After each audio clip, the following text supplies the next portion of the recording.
Latxardi da, nik uste dut, Euskal Herriko ezaugarrietako bat. Gainea guk hartzantza barrutik bizi deunontzako latxardi da mimatuta daukagun animali bat.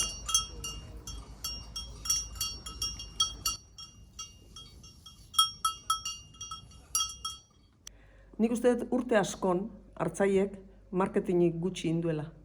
Eta induela ganaderi asko, ganaduk ondo zaindu.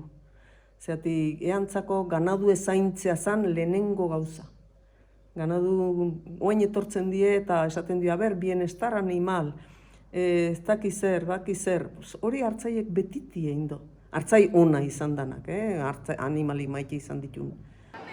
Nere amona, oindala 100 urte, ordizia zaldik injutezan azokara, eamate zituen oliaskok edo arrautzak edo sagarrak, eta ekartze zuen etxeako bakailagoa edo olako zerbait. Hori kilometro zero dala uste dut nik ez, hori betikoa da hemen. Txapelketara ematen dien gaztak aldien onenak izaten die. Ordizikok zer dauken? Hainbeste jende juten da hartuta dauke izena. Hartzaieken ikuste dut gaztaik onena ordizia ematen deula, ez?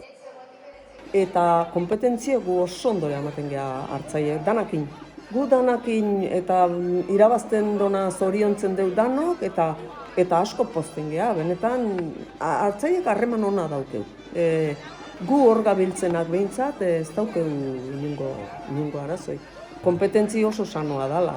Atzenen norbeak eiten don gazta ondo saltzea eta aldamenekoke ona itea. Beti aldeun gaztaik onena ematen deu. Bakizu, ona irtengo dola, irabazten dona ona izango dela, ona oso ona izango dela. Hor irabaztea sekulako orea da.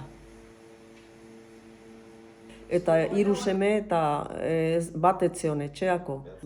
Eneko terapia okupazionale ikasi zon. Beak esan zonen, ni prueba inberdet. Baina gaztagintza eneko oso ondo da.